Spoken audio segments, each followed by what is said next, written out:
Nagpatubig dito kay Paridel din.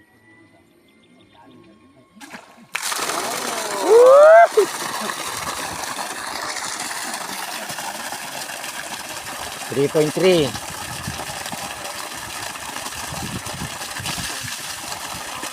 3:20 po ng hapon yan.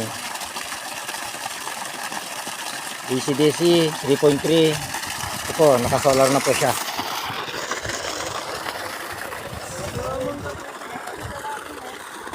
Bago lang po namin ginawa.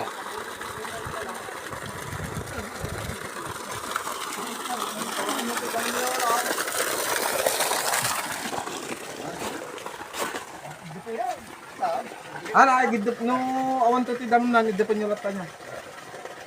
Ko ibaga pa di ko i-off na natin. Ato lang na ito ti apo ko nito ni. Ayan po ang lakas niya, 3.5.